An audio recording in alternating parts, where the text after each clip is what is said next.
Awu madoda. Ntomkaxunge. Silapha. Kulomzi wakho. Umzi kaTata omkhulu uMangatshoni. Kwalimakhweke. Siyakwamkela ke Duma.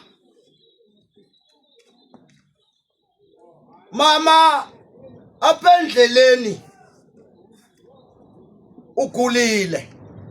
Bekudala ugula. Asisoli into.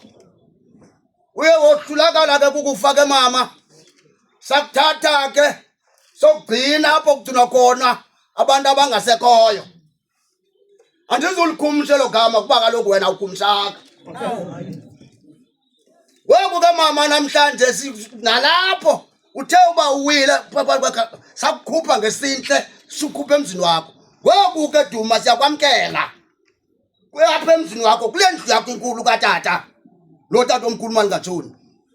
Weku ke Duma into ezakwenzeka ke ngokuduma uzawungena nje mthandaza nomncinci amthandaza nomncinci ke uyekwe uzinze kancinci apha endlini yakho. Nathi ke ngokwelokugqibela ke ngokumama enza lithetha kuwe. Ndithi apha kuwe Duma mandikuxelele into yoba ikhona imazi yenkomo endikukhapha ngayo. Ndiyakungcwaba ngayo Duma kaMthombeni. Ekhile. Masibulelo sokhaya. Sizawungena eculweni lekhaya. Sawugqiba kaluwela liphela. Umfundisi nguye uzawuthi ibeke ilizwi okanye usikele umfundisi olapha endlini omnye. Saphosa kuyintando kodwa ke